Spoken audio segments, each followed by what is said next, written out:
Hare Krishna, ladies and gentlemen. Take the corners fast as you can through Portuguese Bend, laughing out loud about Rapid Roy, the stock car boy, trouncing RUR and the lone gunman.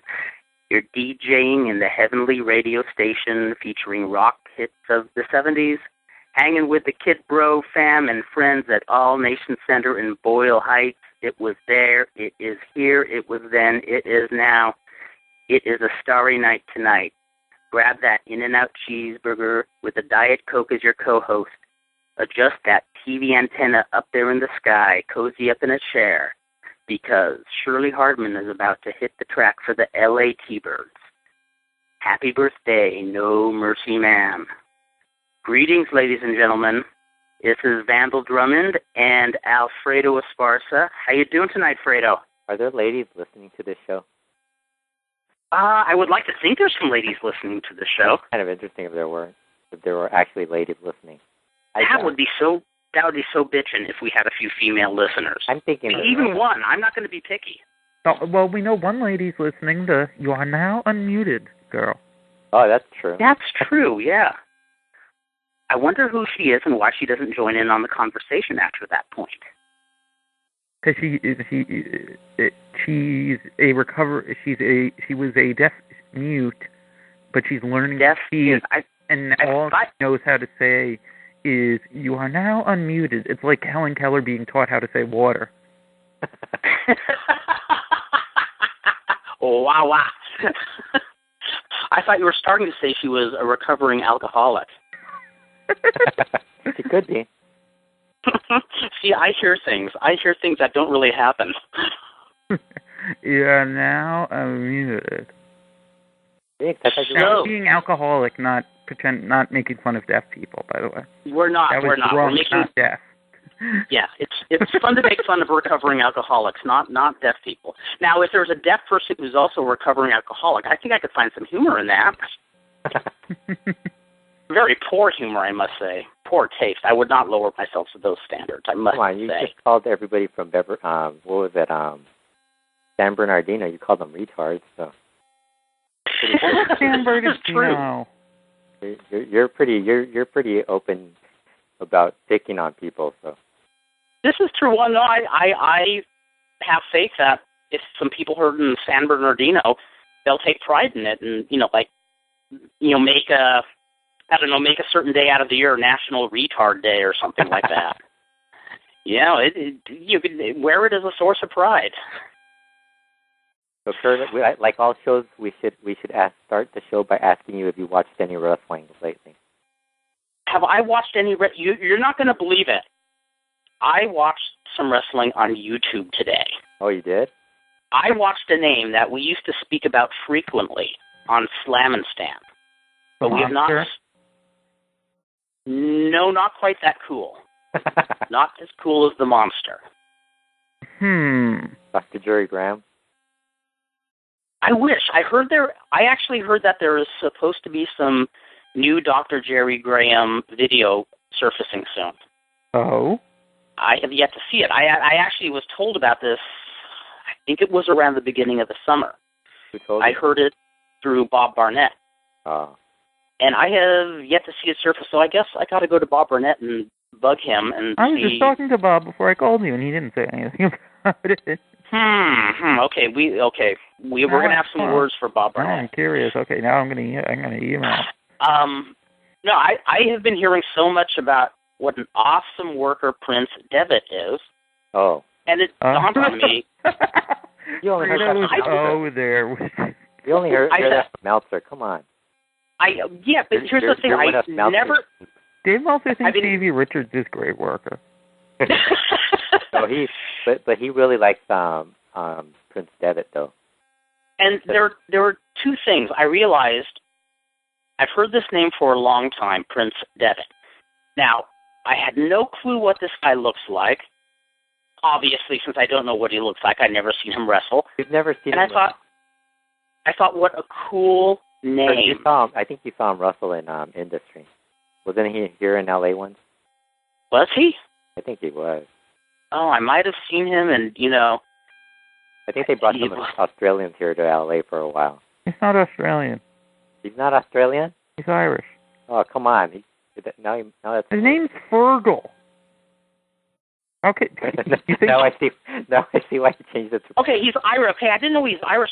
Okay, so he wasn't dressed in green, you know. His name's Fredo Devitt. How do you think he's not... how could he not be Irish? He's a frickin' wrestler, and he's a prince. I mean, my God. So I gotta see this Prince Devitt guy. And so I typed his name in YouTube, and you know what the third scroll down reveals? A Japan match. Prince Devitt versus John Strongman. Oh, God. Okay. Oh, my God. That's awesome. I got to go to the YouTube app on my iPad right now. Okay. Was that a match from last year? It was early. It was in January. So the cool thing is, okay, everybody out there listening, I want you to sit back, listen to it, drink in my words, because I want everybody to remember this. It was a match in 2011, so it is eligible for Match of the Year in the Wrestling Observer Awards.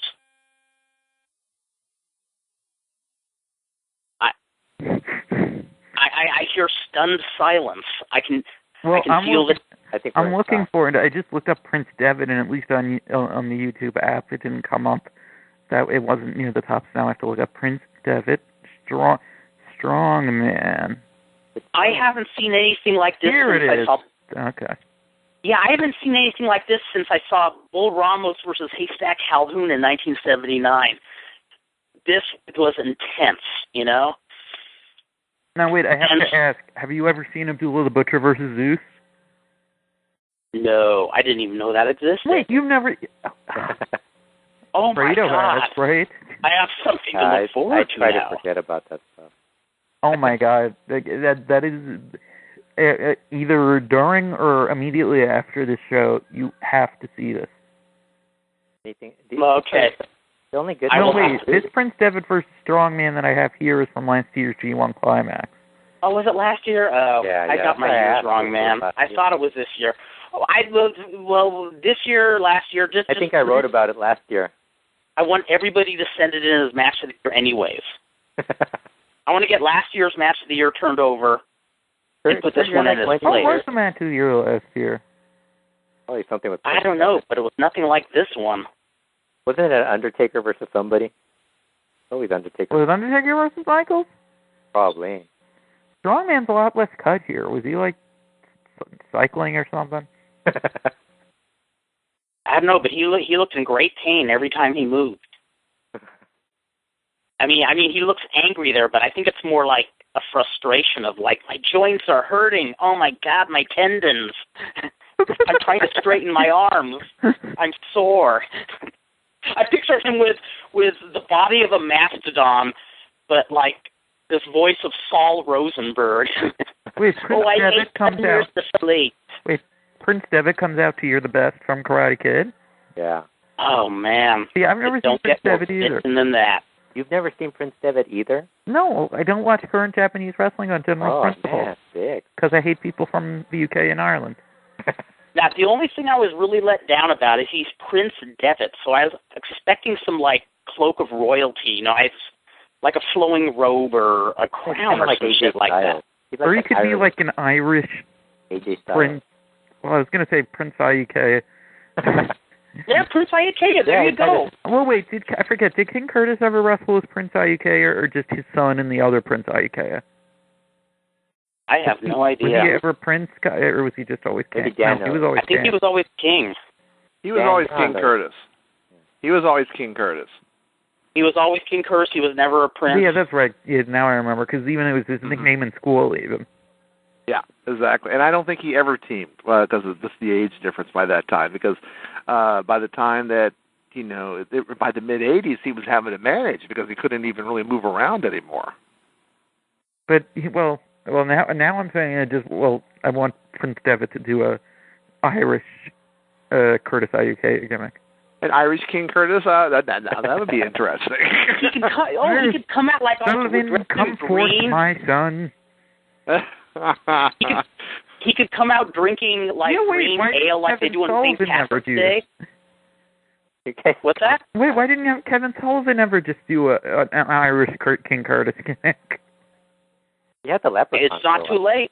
That'd be great. You know, you could always say that King Curtis on the way to Australia for Jim Barnett stopped in Ireland and wound up, leaving a child behind. That'd be very funny. It'd be a very interesting character. Well, the Taskmaster was his son. That's true. Yes, we'll call it No Child Left Behind. No Child of King Curtis Left Behind. Wait, why is the referee stopping Prince Devitt from diving onto Strongman? Oh, wait, now he does a plancha. Oh, Strongman caught him because he is Strongman. That's right. Isn't this the coolest thing you've ever seen?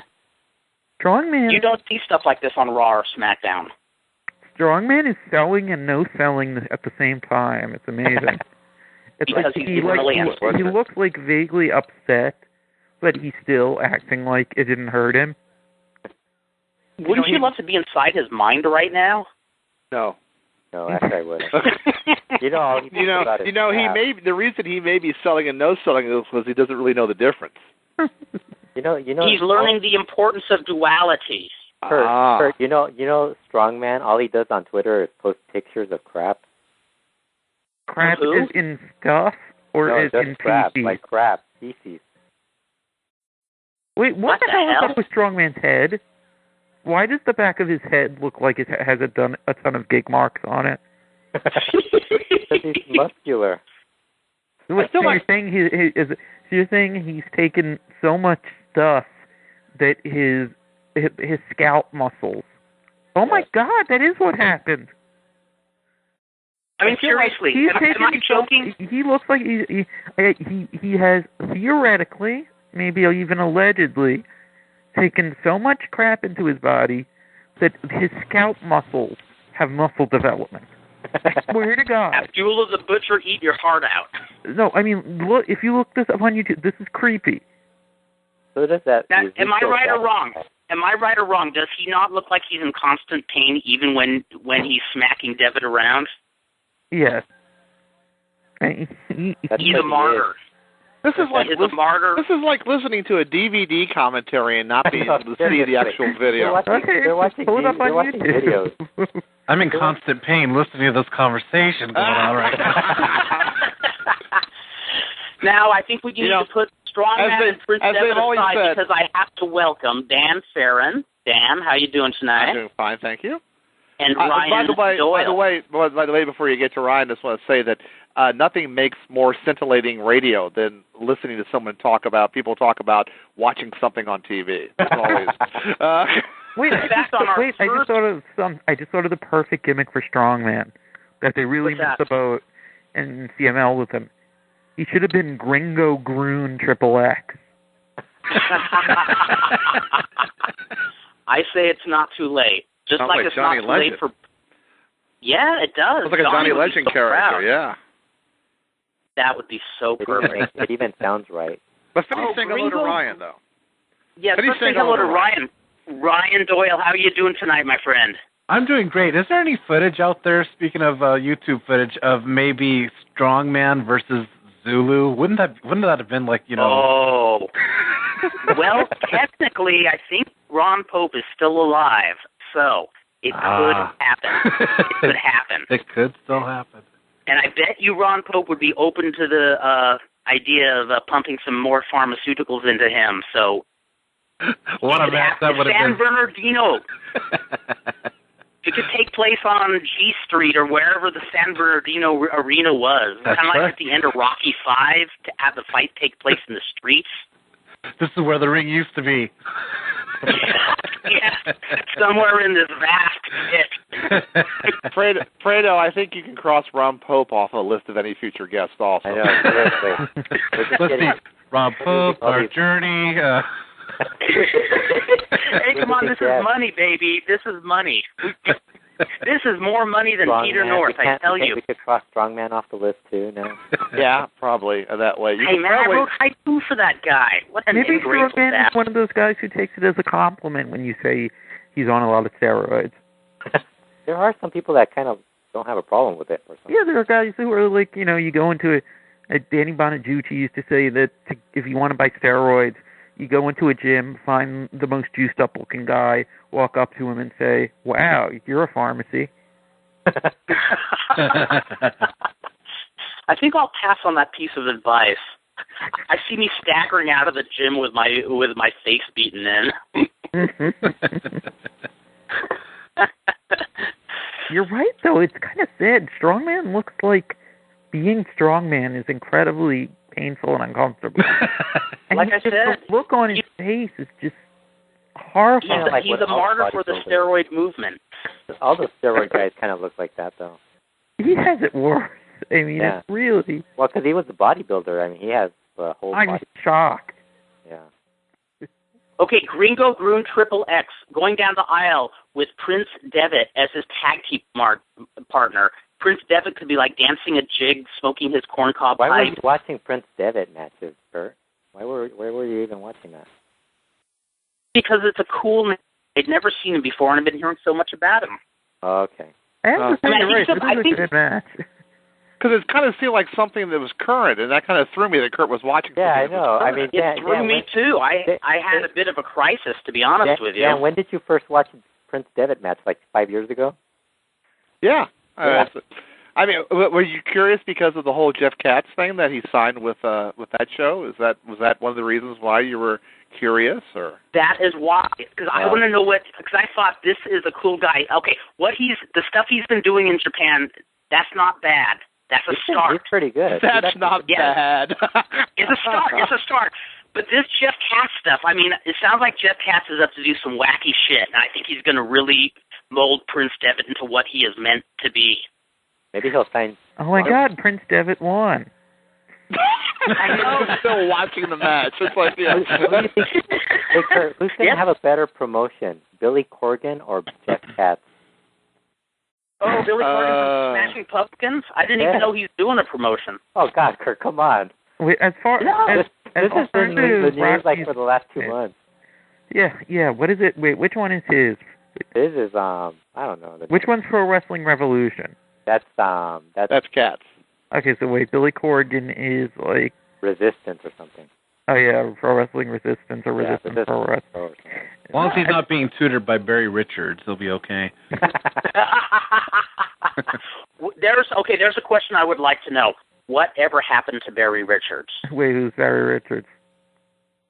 Barry Richards was the elite commentator on California Championship Wrestling in the 1980s. Oh. And he had a promotion called Resistance Pro? No, but people had a movement called Resist Barry Richards. Oh, okay. He was up in arms and was throwing a tantrum in the dressing room. I think I heard it was in Maywood one night because some kid who wrote a newsletter wrote he was a terrible announcer. And he was screaming, saying he's going to sue the kid. And I guess he said it 4 or 5 times, and finally Dr. Jerry Graham said, "Hey, are you going to do your job tonight, or are you going to around screaming about suing this kid who's selling a newsletter for a nickel a piece?" Well, somebody should tell him about Billy Corgan. I wouldn't mind Billy Corgan. Just to show that the Cauliflower Alley Club, it's a lot more up to date than it was when we used to go in Studio City. You back in studio. How would you describe it, Dan and Ryan? Back in Studio City, you had there's a really kind of old culture. Old guys making really bad jokes up at the podium. It was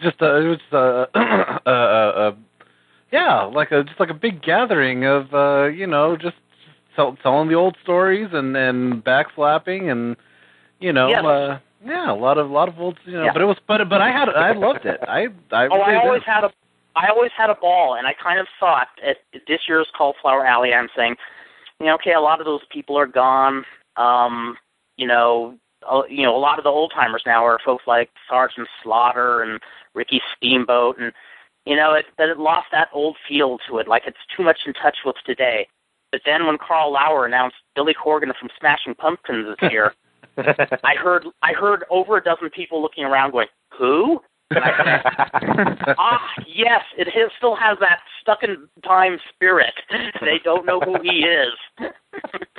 Yeah, I mean, can you imagine Terry Funk's reaction to hearing that Billy Boy, Terry Funk got his plane ticket immediately. I want to meet him.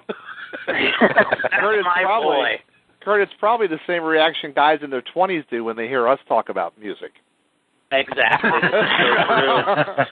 Yeah. Talking about Deep Purple here, and well, hey, at work Kurt, everybody come on, goes you talk through. about Herb Alpert. Kurt, Yes, that's true. You That's talk about true. Herb Alpert on your Facebook page. Come on. Hey, that I music, love those videos he posts. Aren't those awesome? Man, it makes me wish. If I could go back in time, I'd be born 20 years earlier so I could learn to play the trombone and be a member of Herb Alpert's Tijuana Brass. Man, it looks like they have so much fun. I just picture you dancing to that music, in your living room while that's cranked up on the YouTube, I would like to meet Kurt. I would like to meet 20-year-old Kurt Brown and tell him he's going to be into Herb Alpert in 30 years. 20-year-old Kurt Brown would freak out and say, "There's no way I'll ever love that music. There's no way in hell."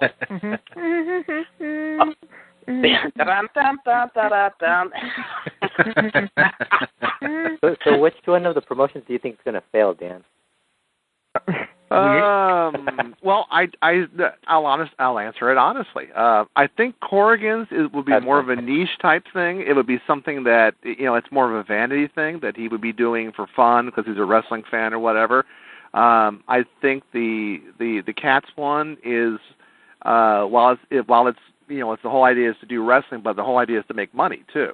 So I would say that probably there's a little more. I would say probably there's more juice behind the Pro Wrestling Revolution one. Yeah. And I think basically Corrigan kind of just wants to do what he wants to. Are they called Pro Wrestling Revolution? Because I think there's another promotion called that already. I think they're called something. I'm probably saying it wrong. Everybody refers to it as Jeff Katz's thing, which I'm sure everybody will for a while. Oh, like the Sean Davis project? The what? You don't remember the Sean Davis project from last year? Is that one down in Florida? The thing, yes. Yeah. Now, what's the story with that? What's that synopsis? It was a project from Sean Davis, and he had gotten all the key ROH guys, and Vader's son, and Scorpio, and other people signed, and it just completely fell apart before it ever happened. Wow, Mr. Saint. Wow.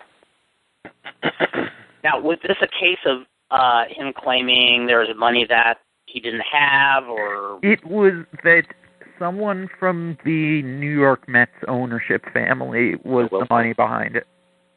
And didn't they claim one of the reasons why it fell apart was because of the whole Ponzi scheme? Yeah. With Madoff? I think so. Yeah. Mm-hmm. Yeah. I think that has something to do with it. Well, because the Mets as an organization lost a lot of money. They would get real bad by that.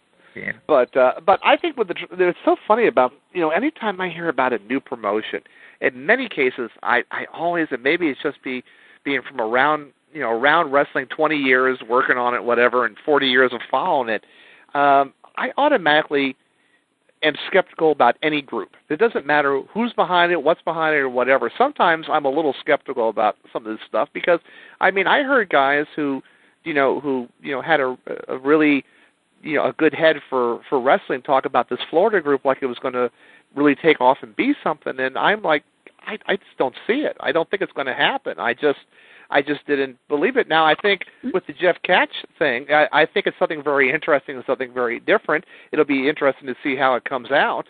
But I would say probably more than anything I've seen in the last 10 years, that's the most interesting one to me. Because it's a chance of taking something completely different.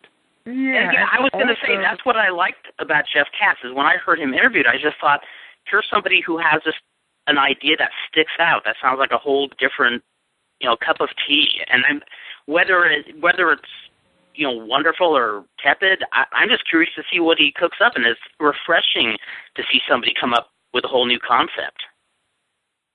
Yeah, it's not a bad approach. I mean, it having a season, I'm sure it reminds you of Glow, but it's just doing it as as like a season of television. It's not a bad idea. I think the whole idea of the season is and granted, it's a beginning, a middle, and an end. It's a beginning, a middle, and an end, and it's a finite. Where as opposed to like a lot of the regular shows which go on all year long, the fact is it just keeps going and going and going, and you feel like, and these days especially because there's very few blow-off matches or end of things. They don't either they breeze through stuff really fast or they just drag stuff out, and sometimes there just doesn't feel. And I think I know just from booking on a much smaller scale and putting stuff together, that it's really nice to say, okay, I have 20 episodes to tell this story, and I had this story that'll only take 8 episodes. But you can lay it all out much better than you can looking at it over 6 months or 8 months or a year. Well, plus just within the confines of him doing it as a Kickstarter project, he kind of needed, he had to find a way not to overextend himself. Yeah. Well, doing a season like that. Yeah. Being a promotion, I mean, it would either have to be that, it would have to be a show or finite number of shows. Well, we'll find out because they're scheduled to start shooting in the beginning of October until about the middle of the month. So. Oh, the one thing I'm not crazy about is why are you booking Colt Cabana and then using his real name? It's just, and I think they did that. They're doing that with one or two other guys. It's like people know him as Colt Cabana. I mean, that's who everyone knows him as, and even if they know his real name, it almost comes off. To me, that's a little pretentious. Yeah, I understand what you're saying. It's one of they do the WWE thing now. We'll call him Rick Johnson or something like that. But I think what one reason I could see with that would be that obviously the most interested people in this are going to be wrestling people, okay, wrestling fans. But I think also that they may want to expand. Obviously to make it work, they're going to have to expand beyond their little niche audience there. And maybe by, giving him a different name or coming up with something different that way, it might, and you could eventually, how many times have they done it where then all of a sudden he says, no, I'm really Colt Cabana or something like that. I think that would be terrible, though. I think that's probably, the whole idea is, here's the thing. Wrestling fans are going to watch this no matter what. At least give it a try. And those that do, can't be worse than TNA. They're going to know. Yeah, I mean, they're going to know it's Colt Cabana. And true. The fact is, they changed. Everybody gets all their names changed because of copyright situation. Yeah. I mean, they're talking about here's Andy Levine who went through Tough Enough, and everybody knows him as Andy Levine, and they brought him on the show as Andy Levine, and now all of a sudden he has a new name. What's his new name? I saw it. It was listed somewhere the other day as something. Strong Man. It's something like it's something Not like so strong, man. It's something like Brick Red Rock or something like that. Wait, they changed Andy Levine's name? Wait, isn't he still suspended? Isn't he still what? Isn't he still suspended? Yeah. I haven't heard anything. They didn't. That was one of those things that was kept very, very quiet. So I don't know what the Red Rock is. But let's remember, it's Andy Levine that is suspended. Rick Red Rock or Red Rum or whatever. I'll see if I can fly that green light. talking here. Well, yeah. I mean, it's like maybe there's two of him, like Sin Cara. Yeah. Yes. That would be great if they had two of every wrestler on Raw and SmackDown. Yeah. Everybody. It wouldn't be any more confusing than it is now. Yeah. So, but I think it's anytime you try something different, it's nice, and it's the kind of thing where let's do one and see if it works, or like I said again, there's not a hell of a lot going on, so it's definitely. If you like wrestling, it's definitely worth a chance to give something different a try. I know what you're saying, Dan, earlier about every time you hear about a promotion coming up, you almost think it's dead in the water because most of them end up that way. Yeah. I mean, we met each other in 1989, and in all that time, the two of us have gotten multiple contacts of people saying, I'm starting a promotion or I'm going to be booking this. And with maybe 2 or 3 exceptions, we never hear from the person again, or we hear frightening stories about, trying to run off with somebody's money. Or they're arrested or killed or something like that. Yeah, that's always something. That's the trouble you run into. You do get burned out. You do get to the point where you're like, I don't know if I even believe that it's possible to even do this stuff anymore. So I mean, like I said, it's hard not to be. Sometimes people will say now, oh well, a lot of these people who watch the wrestling shows and stuff like that are too negative or whatever. Well, it's hard not to be. It's the kind of thing where there's not a lot of great stuff going on out there, and there's hopefully something will change soon or whatever. But it's really easy to get burned out on it. And my feeling is, thank God, like at least you can go on YouTube or places and pull out an old tape or something and watch something that that makes you happy, as opposed to watching stuff and. It's not even a matter. I can't even say. I joke about it. I book a little bit out here and stuff, and it's not anything deep. You're booking for 200 people in a Pizza Hut. That kind of thing. But I mean, in many cases, I watch some of this stuff, and I just go, I don't have any idea why they're doing this or what's going on here or anything. And it's to the point where it just becomes almost. Everybody goes over this all the time, and it's a broken record. But it almost becomes like insulting your intelligence, because it's slammed through so fast that it's hard to keep track of what's going on. And a lot of people who write professional wrestling and promote professional wrestling think wrestling fans are stupid, and basically you'll eat whatever I feed to you, and that's just not always the case, And plus, I think a lot of it too has to do with the fact that I think these people are just burned out of ideas. I mean, what has not been done over and over again, and I think they just get mentally burned.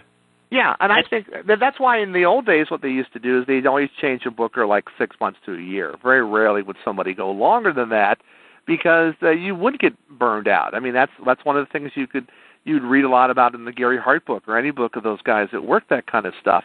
And the thing is, I don't mind people doing old scenarios over again, because they redo Hamlet all the time. It's not they're doing this again. Wait. Again. Are you saying then that Roy Shire is like Shakespeare? He's Malvolio. If you put it in the wrestling world, he might well be. How's that for a semi-serious answer? What I want to know, when is Kurt going to book on MPW? But in that same vein, they keep retelling the story of Batman and Spider-Man over and over, and people keep coming back for it. So they just did that. They just did a whole reboot with the DC Comics, where they took everything back to issue 1, and in the first issue of the Justice League comic book, Batman and Superman had never met, and most of the heroes in that thing had never met, and they're just basically saying, okay, well, we're just going to reboot everything for a newer audience and start all over again. And how often has that been done in wrestling? Once. That's been the story of wrestling, especially regional wrestling. Different regions would recycle angles, but just at different paces. Yeah. I mean, I can't remember how often WWF in the 60s and 70s rehashed their angles, but they were pretty frequently. And I remember asking Tom Burke about that when I was 18, because they did it a lot more quickly than what I was used to.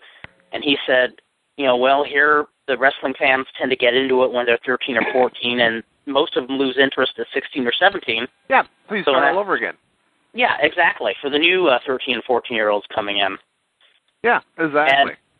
And L.A., L.A. was interesting because when the Freddie Blassie and John Tolos Coliseum card was such a huge hit, they, tried to retell the story of Tolos blinding Blassie just 2 years later. No, not even 2 years later. It was 1 year later when Tolos turns babyface and Ernie Ladd jabs him in the throat. Yeah. And they were disappointed that it, didn't draw very well, said Tolos wasn't a good babyface, yada, yada. But I think they just tried to go back to the gold. Was there also bad weather that day and a competing sporting event? And I'm sorry, what's that? I said, was there also bad weather that day in a competing sporting event? And well, the basic problem is something they run into now all the time, and that is they were repeating an angle that everyone had just seen a couple years earlier, and it wasn't so much told us or how it was done or whatever. It was just like, they're going to do this again. Oh, they're going to do this. Yeah, they were trying to get the golden goose to lay an egg before it was recovered from laying the last egg. I mean, you can't go to the Coliseum every year. Right, and there were several months ago, there were a couple times where they did the same angle on SmackDown and Raw a few weeks in a row. Yeah. Oh, yeah. Sure. I mean, that's just, or even if you just take a look at the whole thing about where CM Punk and Triple H are headed, where now all of a sudden, the guy's been, the head of the WWE now for like 2 months, and already he's putting that job up on the line. Well, it doesn't really mean anything yet. Right. It makes it completely worthless. That's a really good point. And I was thinking that a couple of days, too. It's almost in the same way that the titles are becoming worthless. And, I already know Alberto Del Rio is going to lose the title within the next 3 months, and which is the worst thing they could do. And it's kind of the same thing. It makes these things completely worthless because there's nothing that you can latch onto and really, think, well, they're really going in the right direction with it. They just screw it up every time. It's panic button booking. Yeah. It's like they don't even wait a week till they decide something's not going right. Oh, let's go this direction. No, this isn't working. Let's go in another direction. Mm-hmm. Yeah. And like you said, Ryan, with the titles, they don't mean anything. They're little props when they should be treated like a holy grail that people are clawing and trying to get. Right. People seem so unconcerned every time they lose a title. Yeah. Plus, there's the whole thing that it really is striking that WWE keeps trying to do these huge game-changing angles in the summer. Mm-hmm. And they started it at the end of June. They've done this like clockwork for what is it now, like almost 5 years. And it's dead. It's dead on arrival at SummerSlam. Or either by or within a few weeks of SummerSlam. Yeah. After SummerSlam. Well, every time. I think part of it is because of the fact, when you're doing stuff by the seat of your pants, you're not able to look down the line and see what you're going to do with this. And you think, okay, well, I'll just. One of the reasons why soap operas have suffered so much over the years is because they write those things by the seat of their pants, and like they don't know where it's going. They don't know where they're going to be 3-4 months from now, because all they can do is, let's just get this out right now. We need to get this out now. We'll worry about what we want to do later. And also because of the way, with WWE, obviously, Vince has a way of how he wants to do this. He changes his mind from week to week, hour to hour, minute to minute. And over at the Titanic, they basically over there between Dixie Carter and Eric Bischoff and Hulk Hogan. I mean, Bischoff and maybe he'll call in if I make fun of him. Bischoff and Hogan. You have to dare him to call in first. That's right. Hogan and Bischoff are actually. Boy, he would have to be really lonely on the Thursday night to call in. Bischoff and Hogan are basically sitting in the in the escape boat waiting for the Titanic to sink with Dixie at the helm. Because as soon as they get a chance to, they're going to be gone from there. Oh yeah. I would love to just be in the room when they're mapping out their angles. Either they're on drugs or they need to start taking drugs, one or the other. Something's very wrong there. Most of their world champions are on drugs, so it really doesn't matter. That's true. How long is Jeff Hardy going to be in jail? 10 days. Supposedly it's 10 days, but depending upon what they they may look at it and say, your brother's Matt, we'll give you 5 days off or something like that. Who knows? But to me, the big thing is the $100,000 fine. Yeah. But actually, the bigger thing to me is 2.5 years probation. Well, here's the thing: the probation and the going to rehab. Because to quote the song, we know his Jeff's reaction to that is no, no, no. And it'll be very interesting to see what happens. Because my feeling is, the 10 days in jail, if they even happen that long, will be the piece of cake. What's going to happen with him is the probation. That's where there's going to be a problem.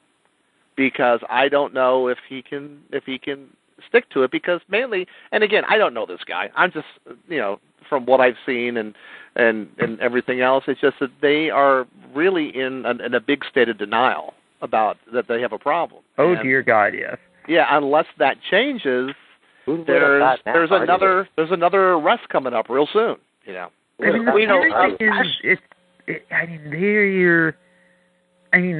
would think that they've been at it so long that they'd be at least at the stage where they had a problem but didn't care, or had a problem and were trying but kept falling off the wagon. Yeah. These two are just unrepentant,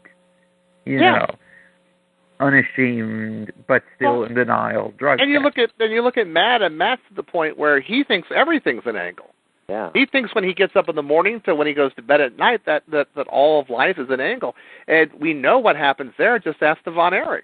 Well, Matt clearly has something else going on, I think, at this point, besides just the drugs. Well, yeah. Well, Fredo brought up something really... Yeah, Fredo brought up something really good on a LuchaWorld podcast, that maybe they need a change of scenery. Maybe Jeff and Matt should be the ones who are sent to Mexico to represent TNA on the AAA show. I think the Hardys in Mexico is like the worst idea of all time. I was just going to say, okay, let's take the Hardys and put them in Mexico. Yes, send them to Mexico. Get them to know the local lords, and it could be a reality series. They're gonna find. You send Ric Flair with them too. You know. Yes. That'd be a fun reality TV show. They would be saying they'd be saying pharmacia to a cab driver within 30 seconds of crossing the border. Strongman can be their guide. There you go. Fredo is a booking genius. Now, this is a guy Jeff Cass should be looking for. Strongman? He's coming up with good ideas. Oh, I thought you meant Strongman. Him too. We don't get You know what? Here's the thing about it. Just in general, and I think one of the things I know for me, looking at all the stuff that's just been going on, is I'm really sad to see people I like really falling on bad times. I mean, I was never a gigantic Hardys fan, but they worked really, really hard, and they were able to start out as jobbers and actually work their way onto the roster. And I look at them now, and I just say, there's no reason these guys should be this way. I feel bad for them. I look at the whole thing from Ric Flair from a couple weeks ago, the article that came out about that. Here's a 62-year-old man who's still having to wrestle so he could stay alive.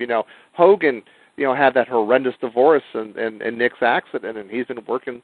The guy's doing Rent-A-Center commercials. And then the whole mess with his back. And the whole thing of that, and then even something that's very depressing was I was listening to some of the talk about the Greg Valentine situation over the weekend. Well, why do people hate on Rent-A-Center? Excuse me? Magic Johnson did those commercials also, and everybody was like, "Oh my goodness!" Well, I think. I'm sorry. All of a sudden, everyone was on like Four Loko. It sounded like everybody was all talking at one time. Who was saying what there? I didn't hear anybody. What happened to Greg Valentine? Yeah. Well, nothing happened to Greg Valentine. It's just that he's in his early 60s now, and what he did over the weekend, and evidently, if you go on the web, you can find this phone recording. But what he oftentimes will do is he will book himself twice on the same night, and he'll cancel out on one or both or whatever. But the situation was, and again, the promoter should never have hired him. The guy has a track record. But I think it was for a Randy Savage card down in Florida, because I heard that Lanny was very upset. Yeah, and what happened was they wired him half the money, and then he called up and tried to hold them up for the more money and the rest of the money, and he promised to be there, and they wired him the rest of the money, and he no-showed. Wow. And evidently, this is not the first time he's done that. I didn't realize he was doing this on a regular basis. Yeah, this was the first time I ever heard about the show. Yeah, evidently, from what I hear, it's the kind of thing that he's been doing on a regular basis. Wow, sad. The last 15 Did years. you break the hammer, Valentine? What do you expect? Yeah, Are you claiming it's the lineage? Is that what you're saying? Well, I mean, look at it's like when people get upset at Ric Flair. Ric Flair, come on. You've always got to be styling and profiling. You need to get broke to get to that point, you know? Yeah, and Greg Valentine took a booking in a backyard. You did? Took a what? Wait, you guys never saw this? No, I never even heard of this. A couple of years ago, it showed up on YouTube. He was like in the area for an indie show, an autograph signing or something, and a backyard promotion paid him enough money to where he appeared on their show. Wow. My Lord. Greg Valentine on a backyard wrestling show. But they say basically that I think somebody said that the promoter posted the phone call where the message he left where he basically is holding him up for money, you know. And they sent the money and then he still didn't show up. Right? Yeah. Amazing. And I think like I said, I believe I'm correct. It was a Randy Savage charity type show or whatever, and Lanny Poffo was on it, and he was very mad. Well, wait, is this the Randy Savage tribute? No, this is a different. The guy singing. Yeah, this is a different thing altogether. I feel bad. See, again, it's just one of those things where this is the kind of thing that happens from time to time in this business, and it's just it gets depressing after a while. Well, Ryan and I were talking nostalgia last couple of days, and what's nostalgia? Nostalgia, wrestling nostalgia. What we talk about constantly on this show. I don't know if a lot of people realize this, but on this day in 1974, this is the day that President Gerald Ford granted an unconditional pardon to former President Richard Nixon. And to commemorate that, Ryan and I thought we should bring up the great Professor Toru Tanaka and share our memories about him. Is there a tie-in there, Kurt? Is there a reason for the tie-in, or is it... No, it just kind of reminded me of the whole Nixon thing. I don't know. Professor Toru Tanaka reminded you of Nixon? Yeah, I don't know. They were both wily. They both threw salt, you know? Well, Toru Tanaka's, one of his, I think it was his father or his mother, was Chinese, and Nixon went to China. How's that? Hey, there you go. There you go. Yeah, I always found Toru Tanaka, he was, I don't know if he was a full-on special attraction kind of thing, but, it was kind of interesting to hear when Toru Tanaka would be, coming into town to wrestle. I mean, there were times where he stayed for quite a while, but, towards the mid to late 70s, he kind of became kind of like a special attraction, and yeah, I mean, he worked everywhere, though. He was everywhere, yeah. He was all over the place. I mean, Texas and Australia. I first saw him on the Battle Royal show in 1977 in L.A. The one he won. Yes, he won. Right. He was teaming with Professor Hiro Ota that night. I remember that they wrestled as a tag team, like in the second match against Tony Gurria and Judo Mike Adams, and they went over. But I didn't. For you. What's that? There's a team for you. I tell you. Wow. There you go, Tony. And guess who did the job on that team? Mike Adams, maybe. Tony Gurria got pinned. No. Tony Gurria did the job. Well, wow. you got to protect Judo Mike Adams. He was 4'11", and But what I remember is the man that Toru Tanaka eliminated to win the Battle Royal was Mike Stallings, who wasn't really Mike Stallings. It was Chris Colt, because a wrestler named Mike Stallings was supposed to come into L.A. and they were supposed to give a huge I've heard push. that story so many times in different promotions. It's so true, See, why did I think that Toru Tanaka? My memory is just so gone. Why did I think Toru Tanaka eliminated Hector Guerrero to win that Battle Royal? Hector Guerrero didn't show up till 1978, and he went over in that battle. I think he eliminated Moondog Mayne, if I recall correctly. Are you sure they didn't book Hector Guerrero as Mike Stallings? My time frame is way off. Well, didn't Oda and Tanaka hold the America's Tag Belts for a little while? They did. Didn't they? I think they did. beat Cien Caras and Victor Rivera. Is that right? Actually, Victor Rivera and Cien Caras won the belts from Hangman and Roddy Piper, and then I think you're right. They must have dropped them to Tanaka. I know. And Caras versus Roddy Piper has happened. I'm sorry, what? What's that? Cien Caras against Roddy Piper. Yes, it was there. I was going to say the same I witnessed it. Oh my God! No, not heard. Sin Cara, Cien Caras. Yeah, Cara. The Hangman at that time was this, because there's been thousands of Hangmen, but it was Neil. Is it Guay? Do you remember? Guay. The French Canadian guy, or the French guy? Yeah, he was the French Canadian guy. Yeah, and he got unmasked later in that year and he turned face and became Andre the Giant's tag partner. Because I think actually he beat Tanaka for the America's belt. Oh, did he? Yeah, I think you might be right. I think Tanaka beat Chavo, and then about a month later, the Hangman won it. Huh. That sounds right. And shortly before Tanaka left, they teamed him up with Adrian Adonis when he was still Keith Franks, right after he turned heel. Mm-hmm. And he has the power of hypnosis, it must be said. That's right, yes. And walked like a Frankenstein monster and pinned all his opponents. So, but Tanaka, I think, must have left on short notice because they were starting to give their tag team a push. And then one night on TV, Adonis and Franks wrestled the Scorpions, who were good workers, but who jobbed in every, match every which way you can. And I remember my cousin and I watching the match, just waiting for the, for the Scorpions' job to take place. And if I remember right, Tanaka and Adonis, do the thing where they go to throw the Scorpions into each other from the turnbuckles. But the Scorpions turn it around, they bonk into each other, fall out of the ring, and then the Scorpions do a tope on Tanaka and Franks and knock them out cold, get back in, and win on the count out. I remember my cousin and I just jumping up and down like, oh my God, the Scorpions just won a match. And Adonis stayed around a few more months before turning on Piper, and but Tanaka left right away. So I assume that was.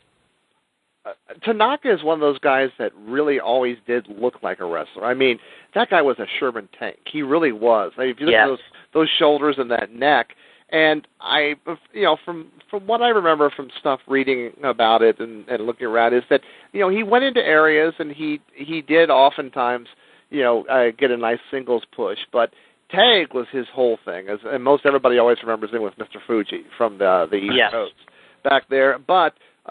They were so good, and Tanaka especially. Tanaka was one of those guys. I remember they brought him in. They brought him in like in the early '70s in the WWF, and he had a quick, really nothing, kind of feud with Pedro Morales, who was the champion, and Pedro pinned him, and then he went on into tag team matches. But when the time came to do the big Bruno Sammartino, Pedro Morales, Shea Stadium match happened, they used Tanaka and Fuji to actually set that up.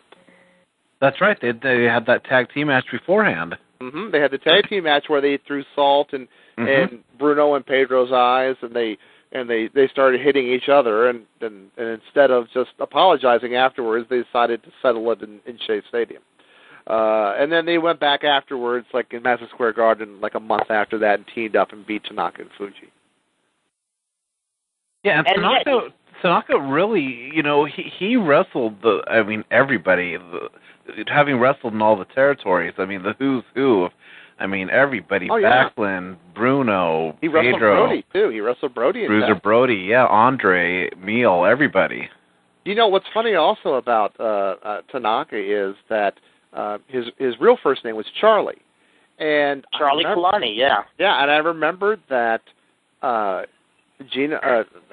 Gorilla Monsoon used to oftentimes make these little remarks, whatever, and he would refer to Tanaka in a very unpolitically correct way as Chopstick Charlie. Chopstick Charlie.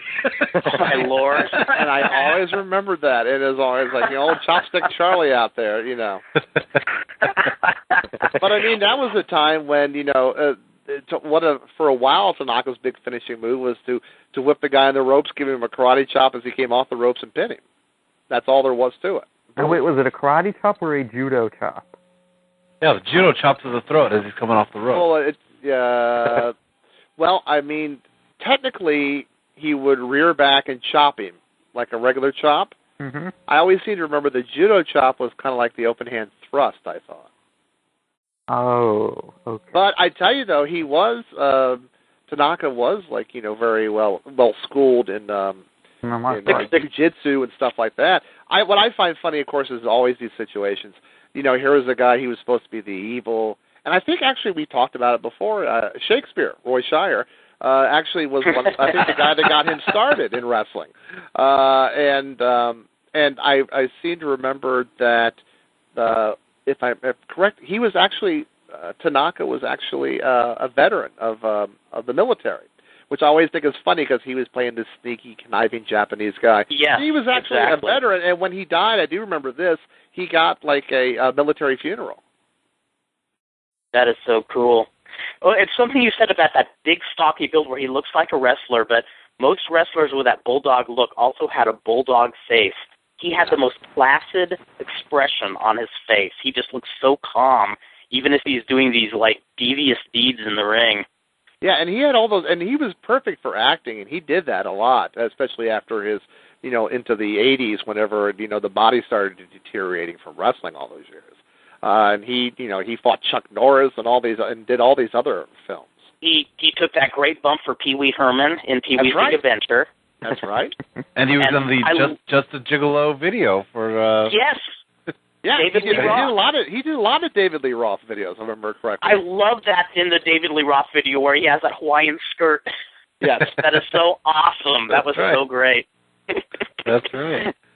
Well, I had to tell my favorite story still that I've told it on the show before, but I always loved it was when CCW, California Championship Wrestling, was trying to do something with Muhammad Ali, and it's back when Ali had first started having his health problems, and they went over to Ali's house and they took Tanaka and Victor Rivera, two guys that weren't known for talking, over to and Joe Palumbo, who wasn't either, the promoter, and they went over there and they did this whole thing where they were talking, Victor was trying to talk to Ali, and every once in a while Tanaka would go, yes, and that. And at the end of it, I remember Ali said something, and I guess Rivera had mentioned something about being Puerto Rican, and Ali goes, I thought you were black.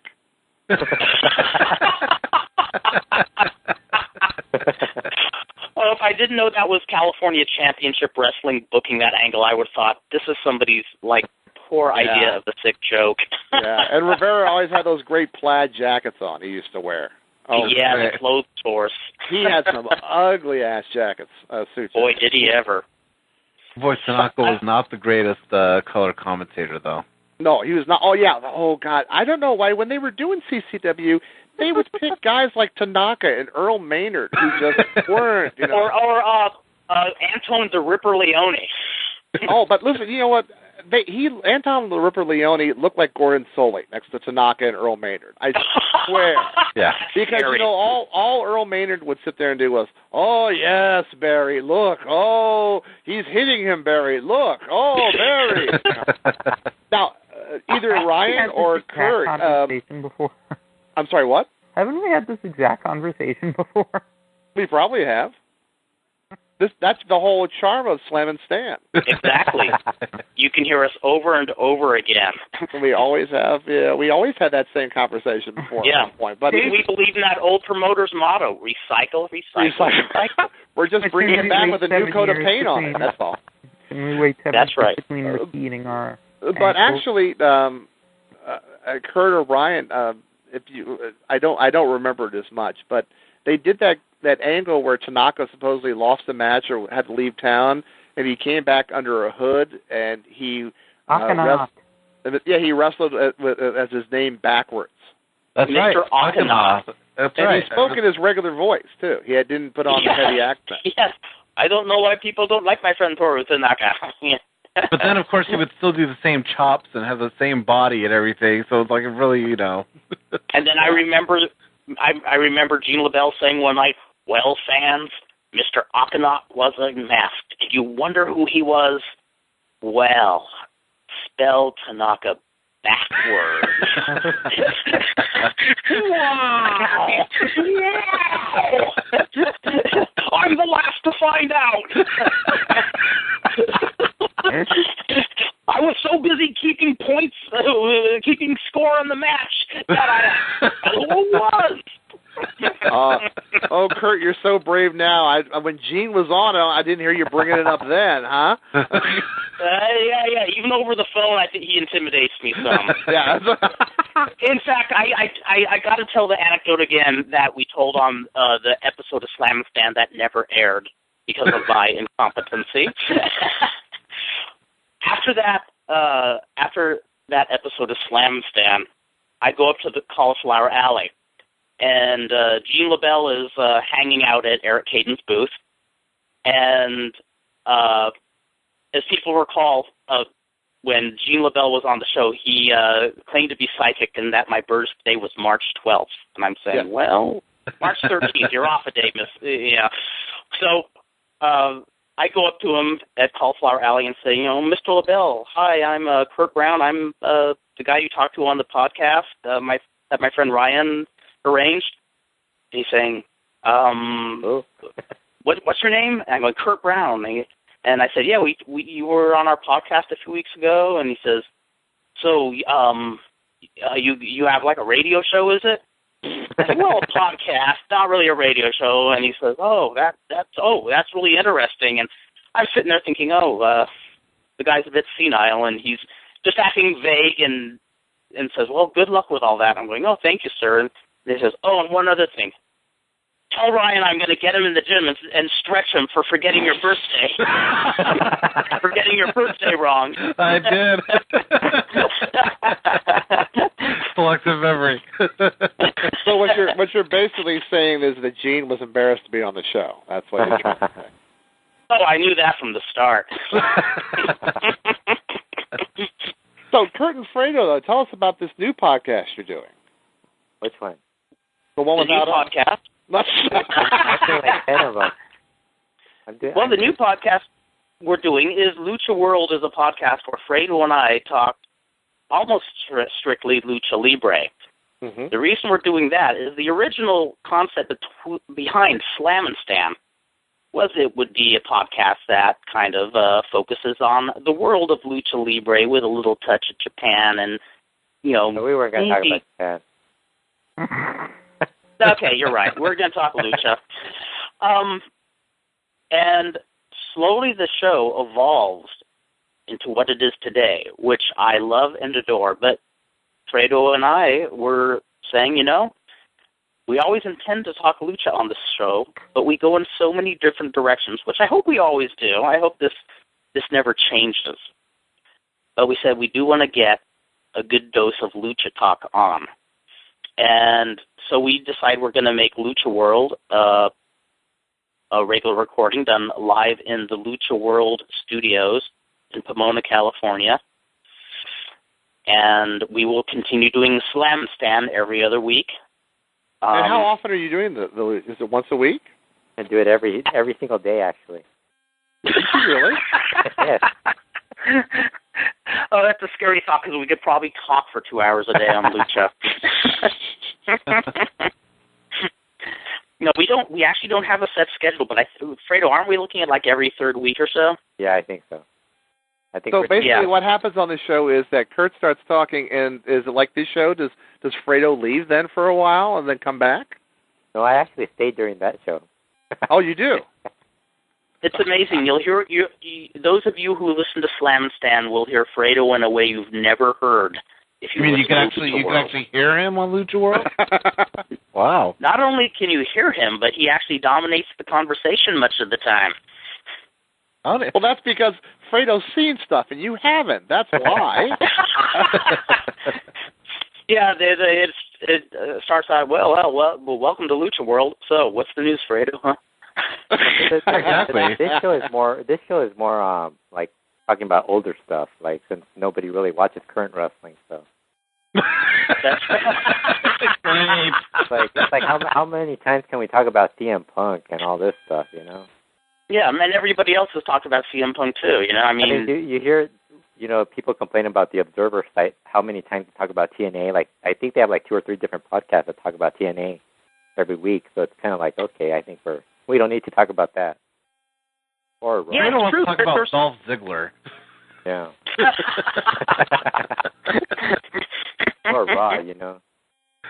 Well, yeah, we'll talk about the gimmicks that never quite got there. It will be called the Outback Jack Hour, and we'll talk about what great. One hour dedicated to Outback Jack.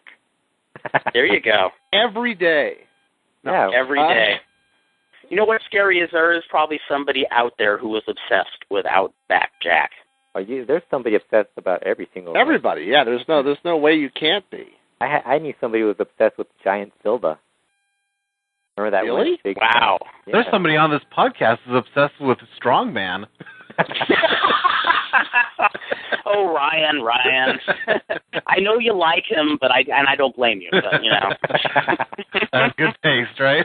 Well, no, I'll never forget. I remember I was talking to Tom Burke a few years ago, and there's somebody who's obsessed with, I can't remember who, some local Southern wrestler, and I'm saying, what the hell is this guy's obsession? Why is he so into this guy? This is weird. And Tom Burke says, Kurt, don't get too high and mighty. You and I were close friends with Dr. Jerry Graham. And I said, okay, you're right. Put things in perspective, didn't it? Yep. No, he did. It put me in my place, and yeah, touche. I'll tell you, you know, talking about Toru Tanaka, I think I have permanent nail mark scars in my neck due to my oldest brother Larry giving me the Toru Tanaka karate thrust into my neck as a 10-year-old kid. No way he didn't. He would do that. He would do that constantly to the point where I was literally I had blood on my neck. Oh my God! Because he always grew his nails long, so he would go ahead and he would put me in a headlock. And I mean, you know, we're talking like, you know, wake up in the morning, you know, you're going into the fridge to get some milk or something, and all of a sudden this 300-pound guy grabs you in a headlock and gives you the Japanese thrust into the neck, and then you have blood coming down your neck. You know? I'm immediately picturing the old Pink Panther movies. where who was the character's name who would always attack Peter Sellers? Kato, yes. Yes. I'm picturing poor Ryan being attacked. Well, Ryan, why didn't you just throw a handful of salt at him? Oh, you know, now that I think back, I should have, but you know, gosh, you know, it's just he's just brutal with that, you know, talking about those chops, you know, and of course today we would have been 50 years old today. 50 years old. We want to give a great salutation to Larry Doyle, who we miss dearly. It would have been his 50th birthday today. Oh, man. That's kind of a weird way to lead into it when we just talked about him brutalizing his brother for 5 minutes. Are you kidding? Larry would have it no other way. He would be so proud. Oh, yeah. He's grinning from ear to ear. Absolutely. You guys would get in the ring with him, and I was like, no, I'm not going to get in the ring with him. He's going to hurt me. That's what he does, you know. But you guys were all, let's wrestle him. Let's get in there and fight him. Come on. I was like, no, you're nuts. Well, what you all are forgetting is that he had to practice on somebody growing up. That's right. You know, and me and my brothers were those somebodies, you know, and try to be 8 years old, and he's 10 years older than me, and so you have an 18-year-old, 6'1", 310-pound guy grabbing an 8-year-old and giving him karate thrusts, these long nails into the neck. And then looking at you like you're a crybaby because you're going to your mom with a bloody neck and knowing you're going to have to pay for that one later. You're going to have to be alone with him at some point. I just thought you guys always what you guys would do is go next door and fight with the neighbors. That's what I always heard from Larry. You know what? That was when he got bored messing with me and my brother Scott. Yeah, they would go and get neighbor DeFloy and DeFloy, come on over. DeFloy would say, no, you're gonna beat me up. And my brothers would go, no, we're not gonna. Come on, we're just playing with you. And this is also my brother Steven, who is 7 years older than me, and they would go, no, we're just messing with you. We're not going to do it. Come on over. Okay, DeFloy would go, okay. And then as soon as he would come on over around the fence and come on over, Larry would grab him from behind in a full Nelson, and my brother would just start throwing punches right into his face. Oh. It's like just never, back then, the parents didn't really ask questions. They just sort of thought kids were being kids. Yes, they just thought they'll heal themselves, I think. Yeah. I think Larry just found interesting ways to keep himself amused when the wrestling magazines, when he was done reading those, he had to find something to do, I guess. And what I loved is any Southern California wrestling or roller derby icon, he would just hold in his heart. He just loved these people. I mean, he just had just so much love for this region and for its celebrities. I mean, remember how much he loved Shirley Hartman, and was it Vicky Steffi? Was that the skater that he just adored? Steffi, he did. Yeah. Yeah. And the thing is, he really was passionate about it. I mean, there wasn't a weekend that went by where roller derby and wrestling wasn't on, and it was, he was really the one in the family that, he got me and my other two brothers, really involved in watching it, and, took, a lot of big brothers didn't, they don't necessarily love hanging out with their younger brothers all the time, but boy, every weekend, he would take us to the Olympic, sometimes twice a week, to see the wrestling. And, I'm always really, very fond memories of that, and. He had fond memories, too. He used to talk about taking you to the Battle Royal shows. Oh, yeah. At the Olympic. Yeah. And he said, I could see my brother. He'd get so excited, hoping Andre would win. Yeah, He'd be so upset when Andre was eliminated. Yeah, because I was such a huge Andre fan, and I would stand, my brother, to this day, my two other brothers who were both there give me grief because I remember, Andre would pretty much eliminate himself in Battle Royal. Chasing somebody out of the ring and accidentally stepping over the ropes. Yeah, and in my little 7-year-old mind, I would see that happening, for the fourth year in a row or whatever, and I would yell out, and I remember yelling out, "No, Andre, no, don't fall for it." And my brother was looking at me like I was some sort of a little maniac, and there Andre would go right over the top rope and go chase, Ox Baker back to the dressing room, and do you know how sad it is if you can't catch Ox Baker? I know. I was going to say, I'd pay to see Andre chase Ox Baker. But it was a lot of fun. I mean, we had so much, such a good time. And I'll tell an interesting story. Well, it's interesting now, but it wasn't back then. I was pretty angry. The January 1980 Battle Royal. You guys remember that? It was a Battle Royal that Andre won. He eliminated the Funks. Do you guys remember that Battle Royal? That's right, and he got a title shot for Harley Race. Yes, Harley Race the following week. That's right. That morning, we were playing basketball in the backyard, Larry and I, and he used to, he never really cared about the size or age difference. Neither mattered to him. I remember him elbowing me in the stomach as hard as he can playing basketball. And, of course, I went to the ground, and I was down for a couple of minutes trying to suck up some breath. And I remember getting up, and I yelled at Larry, and I said, "You fat cow!" like this, as mean as I can. And Larry hated you yelling it like Terry Funk. You fat cow! You fat cow! See? Didn't have that personality then. And, I yelled that at him, and I remember this like it happened an hour ago. He said, "Oh, really?" And he went and he reached into his pocket and he had the Battle Royal tickets in his pocket. And he took one of the Battle Royal tickets and he ripped it in half and threw it on the roof of the house. Oh, no way. And I thought I was going to die. I think I just collapsed on the ground and just screamed. And I remember getting up and running to my mom and telling my mom what he had done. And she said, "Well, what did you do to cause him to do that?" I said, "I called him a fat cow." And she said, "Well, in that case, that's what you get. You don't insult people." So you didn't get a chance to go? I went because, bless his heart, he took the ticket. We made amends later in the day, and he put Scotch tape on it. And he took it to the Olympic, and I remember him telling me on the way there, "I'm going to try to, hopefully they'll accept it. I'll tell them that I accidentally tore it. But if not, then somebody's not going to be able to go inside." And and they understood the story. He gave them some lame story, and we got inside. But those ticket takers weren't very bright at the Olympics.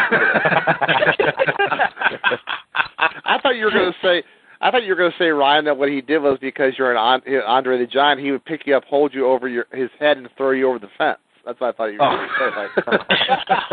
There was always one guy in every battle royal that happened to it. Do you know how many times he did that to me when we would be play wrestling, where he would just take me and lift me over his head and walk me around for about 30 seconds before dropping me onto the grass or onto the dirt floor. And he had the world's pointiest elbows. He had the world's pointiest elbows, and he would just elbow me to death on top of my skull, and then say, "What is your problem?" when I would cry, and he would just take those pointy elbows. I still have the lumps from those things on my skull. Wow. Well, I remember Ryan, when you joined us at some of the workouts at Gill's and at that one temporary gym in Linwood. Right. Remember how Larry would want us to all get in and shoot with each other? Yeah, I remember that. I noticed. That was fun. Yeah, it was a good time. Well, I remember I didn't see him shoot with you, and he said, "Kurt, shoot with Ryan." and I had gotten there and I tussled with Larry before, and it was like, yeah, okay, we could, we'd kind of tussle back and forth.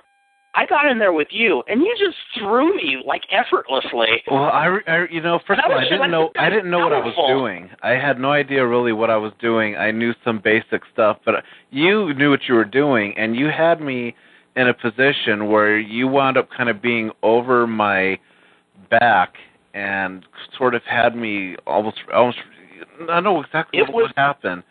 It was a move that Bernie Wright, Steve Wright's the younger brother, taught me, like when I was in Vancouver. Mm-hmm. And it was a move that every time I tried to do it on somebody, today in MMA land, everybody would see it coming a mile away. Back then, every time I'd do it, I'd get it on somebody and get them in an armbar effortlessly. Well, I saw you trying to do something, so I think I literally picked you up and just threw you down as hard as I could. I'm sorry about that. I was amazed. You were freaking powerful. And I remember Larry kind of telling me you shouldn't have done that or something like that. Don't do that. I think he told me were his exact words. Wait, Larry told you that? Yeah, I remember afterwards because I guess that wasn't that could have really hurt somebody what I did, and I remember him telling me afterwards. He said, don't do that. After he beat the hell out of you, he said, "Don't hurt somebody." Yeah, he said, don't do that. He was always better looking out for his buddies than looking out for his youngest brother. He gave you help, but he also looked out for you when other people were involved. He did. And I remember after that, I took Ryan aside and said, "Do it again." I do not doubt that, Dan Farren. I do not doubt that for a moment. Oh, those were good times. I was amazed. I was like, where did this guy get all this power? I mean, you were strong. Yeah, we grew up pretty strong boys, but yeah. I guess all that torture made you tough. Yeah, I guess so, but today was a day where I kind of not to go on a whole thing, but if a person's 50th birthday, something that I thought I would share with him, and in a way I am, unfortunately, he's not here, but it's it's very cathartic for Dan and I too, because we miss him all the time. I mean, we met him in '92. And so we knew him for 6 years, but we knew him really well, and just had so much fun with him. He absolutely loved you guys, absolutely, and just was.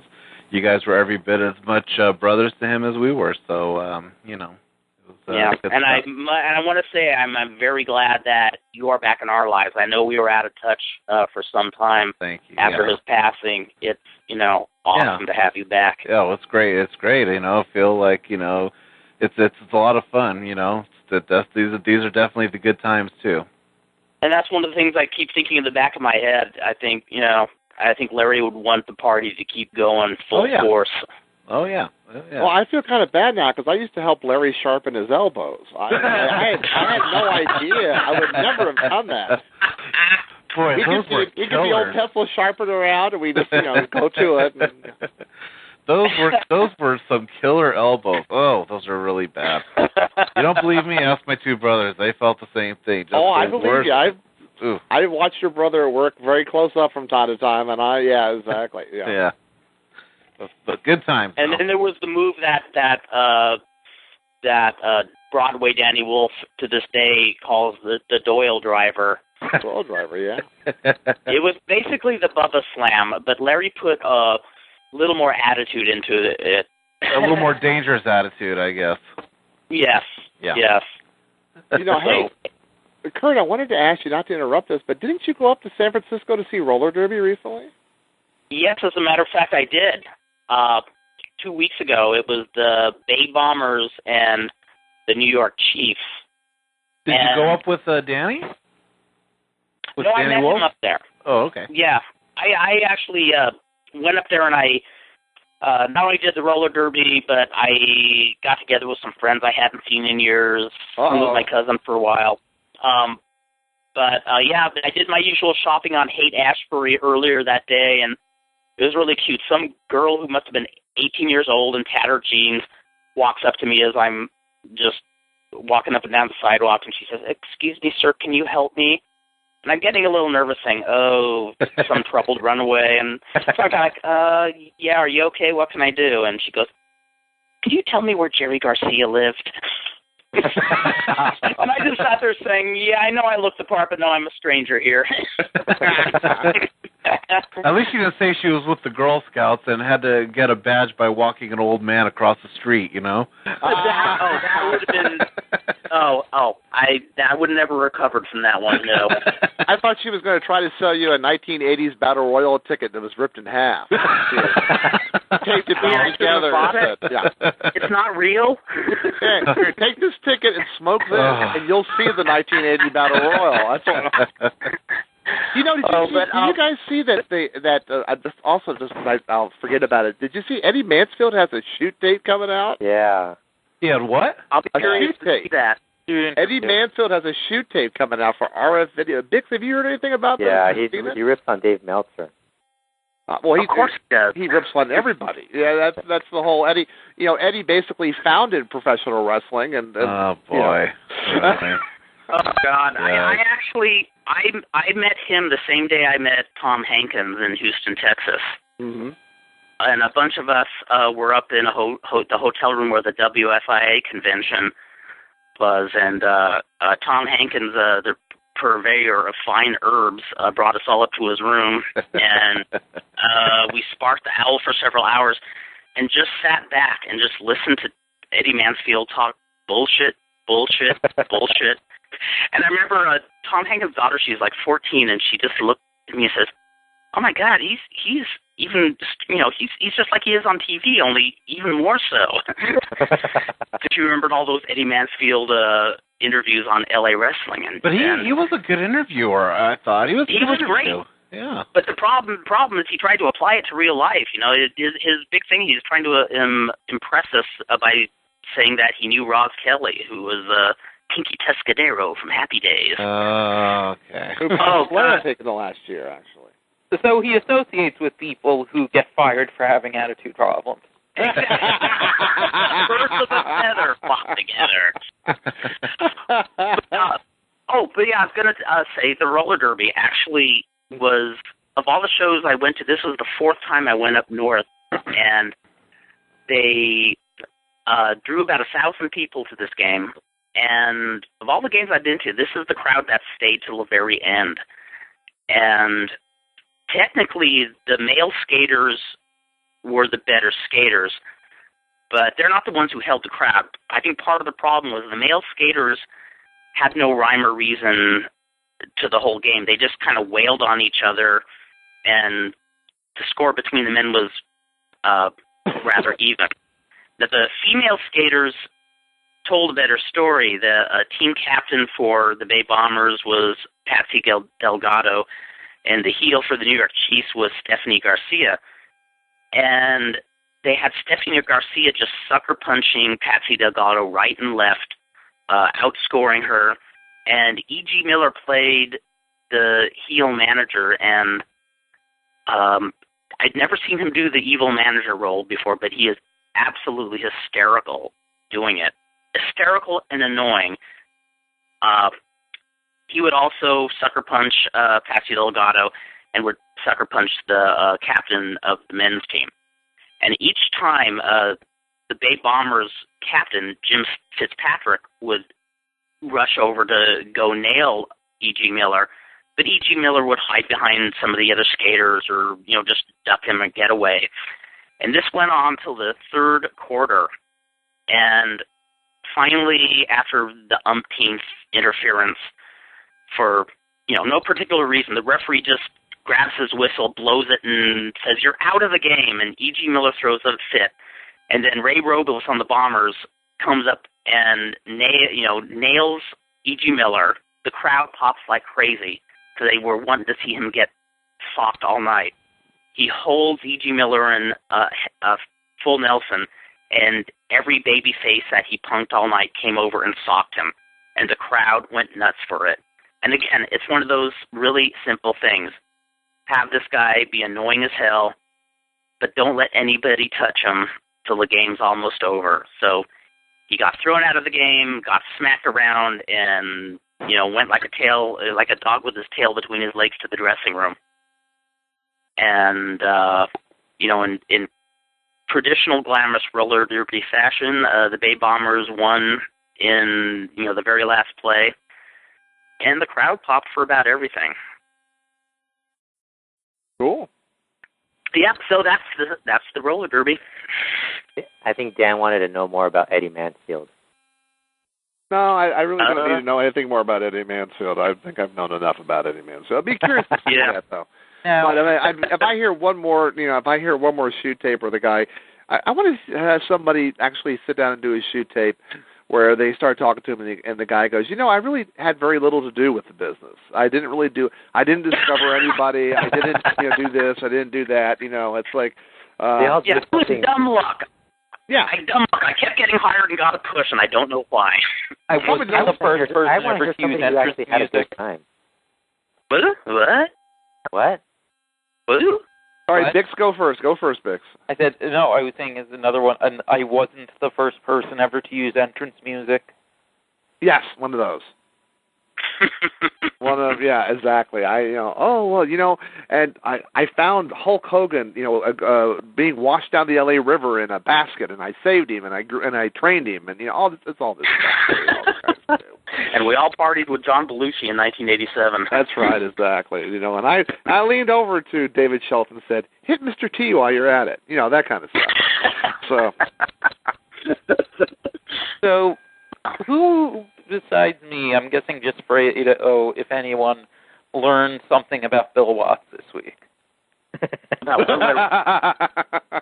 who? Bill Watts. Okay, wait. So you don't know, Kurt? So Dan heard this too? Yeah, I've heard it too. Okay. What's this? It's actually several years old. Mm-hmm. But Bill Watts has a blog where he talks about his religion, and most of it's what you'd expect. Yes.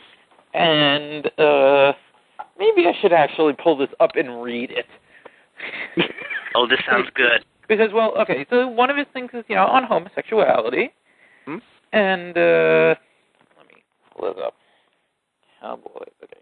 Give me one, and, at first, it's, it's what you'd expect. It's, it's Bill Watts talking about the Bible and what it says about gayness. And, okay, wait, Bill's spiritual blogs. Let me find it so I can actually read it. Homosexuality. Okay.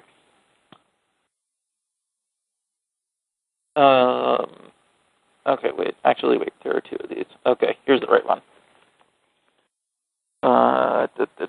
Okay. I'm sorry. I need to find the right part. Get a bookmark. Okay, wait. Oh, here we go. Certainly, the sins above mentioned. Or should I try to do a Bill Watts voice or no? Certainly, the sins above mentioned we cannot overlook in our, quote, judgmental pride of being heterosexual. And then just about everything else in this is in bold text. And I have personally been guilty of them, and in my depravity of these abominations have so grieved the Spirit of God as I transgressed in them, including even foolish but not innocent homosexual experiences. Parenthesis. Not that I ever participated in committing a homosexual act myself, or even any homosexual touching, or being touched, or have ever entertained any homosexual feelings, but allowed myself to be orally gratified, and that should be for one person's oral stimulation only, by this homosexual at one point in my life. So I never did, but I really did. Yes. See, getting a blowjob doesn't count as being touched. And not only doesn't make him gay, it does not count as being touched. I think President Clinton will adore him. Well, it is a case of not inhaling, in a way. Yeah, and I did not have sex with that woman. Well, no. We don't know. He was being inhaled. Yes, he was. Yeah, that's funny. So now we've learned that Bill Watts. Yes, I mean, I guess now, if we ever have any discussions of best gay wrestlers, instead to give Bill Watts a fair shake, we should, use the CDC classification for men who have sex with men. Right.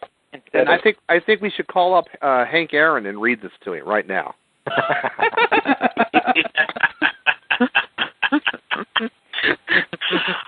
Hank Aaron, Bill Watts, what? Quote Bill Watts. I don't have to sell fried chicken to fags if I don't want to. Oh, God, yeah. But I will sell fried chicken to somebody who will orally copulate me, male or female. I'll give them some for free, actually. And the joke there is you can insert any name of any Mid-South wrestler in there and say, and that's how so-and-so got his job. That's right. The real reason Buddy Landell got his first push. Mike Boyette. Did Hatfield ever work for him? And you wondered how a worker as awful as Korchenko could get a push.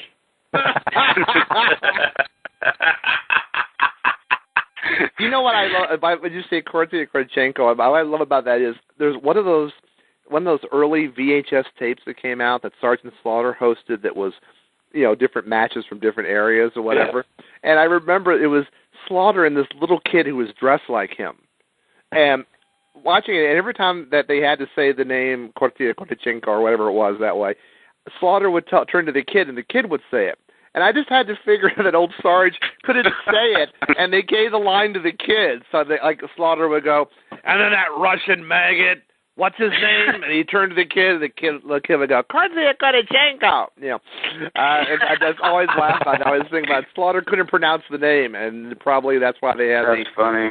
Or he might have drowned the front row with that, the way they had to put on the Shawn Michaels DX mask with the windshield wipers on the front. You remember that with Sergeant Slaughter? You know what? Yeah. No, I don't remember that. Oh, Lord. Hey, Shawn Michaels wrestled in Mid-South pretty early on. Uh-oh. I'm staying away from that. Don't you start anything. Don't you start anything. Fredo, cross his name off the list. There's another guy gone. Well,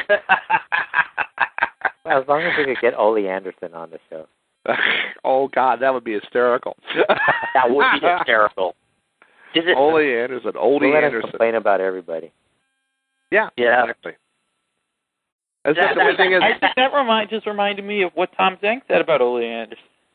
What Tom Zank say about Ole Anderson? That when what was it? He was talking with Jim Herd about Sting being paid. I think it was Jim Herd being paid $750,000 a year because he was champion or something like that. And Ole says, "Well, I'd suck cock all day for $750,000 a year. Line him up." Well, if we had Ole on, at least he probably would fit in. He would repeat the same stories over and over again like we do.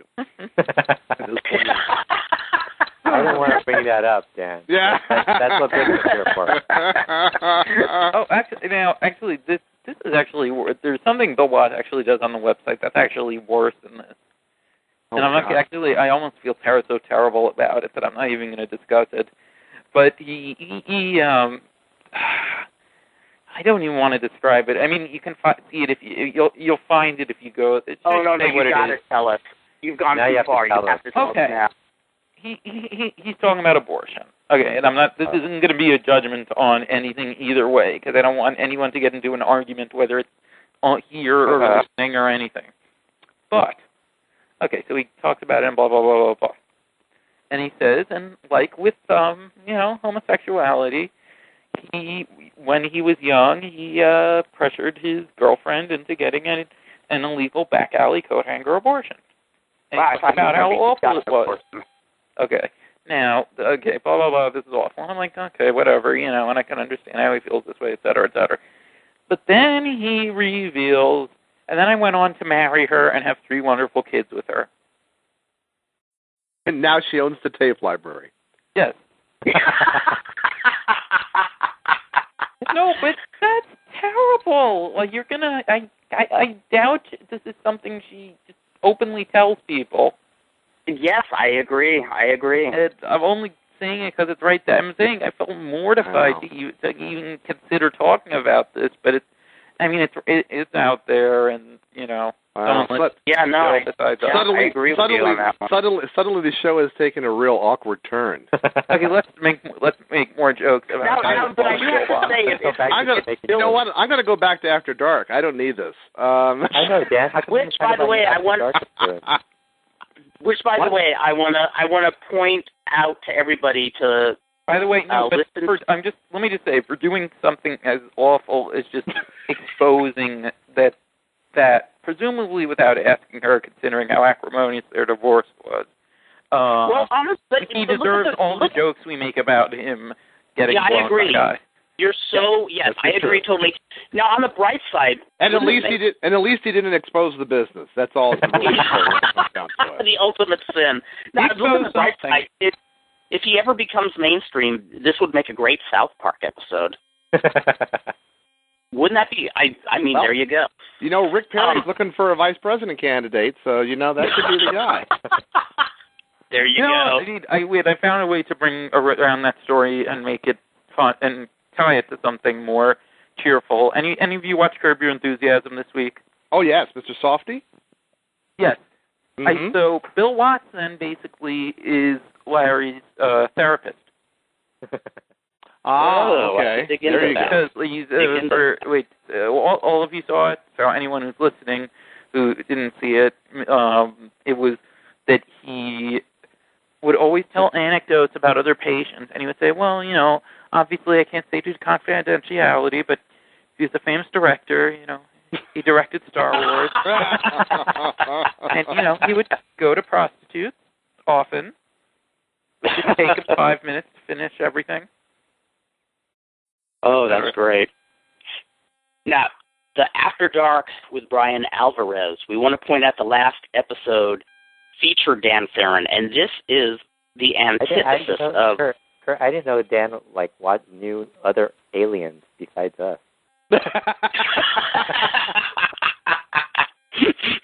Well, I wanted to talk about aliens that would be interesting to an audience.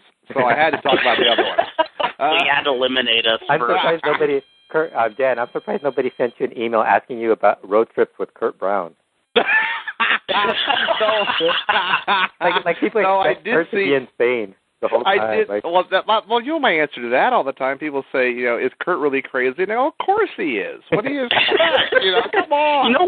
You know what offended me? What offended me is when Ricky Ataki was on the Figure 4 Daily, and Brian says, "Do you have any good Kurt Brown stories?" He says, "Oh, I don't know. Where do you start? Not really." What the fuck? Oh, great road trip buddy, am I?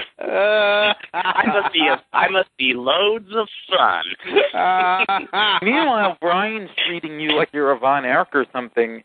Hey, got any good Kurt Brown stories? Like a Von Erck. The way he said it is almost like treating me like a Dr. Jerry Graham. Like there had to be this great, tale of decadence, and he had nothing for me. My God. Well, Kurt, you worked in Mid-South for a while, right? Well, it was a rather tasty job. Oh.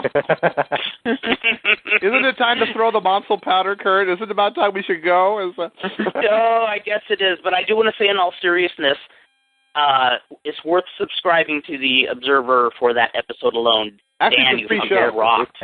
It's a free show. Yeah. So it's you a can free actually show. get it off Even the better site, yet. too. Even better yet. Yeah, So free for like a week, and the archive is part of a subscription. Well, I think if you go to the After Dark website, you can get it there too. That's BrianAlvarez.com. Yeah, it was a lot of fun actually. I've heard I've heard so many lame Area 51 episodes on the original Coast to Coast. You really put a fascinating spin on it. It was really enjoyable. Yeah, well, thank you. I appreciate that. It was a lot of fun to do, and I think I may be doing another one at some point. I got a lot of good the feedback from people writing me notes and everything, and so it was a lot of fun to do, and I thank Brian for doing it, and it was a lot of fun. I was listening to when Carl Stern was on, and then he said Dan Farren was on next. And I was like, oh man, I got other things to do now. I'm kidding, Dan. I'm kidding. That's okay. I know that. I listened to part of it. And join us next week when our guest will be Cowboy Bill Watts, and who will answer all the questions. So was he sweet or salty? Oh, come on. Does it feel like there's something... What's wrong, Dan? Does it feel like there's something sticking between your teeth? No. Are you feeling the need to floss?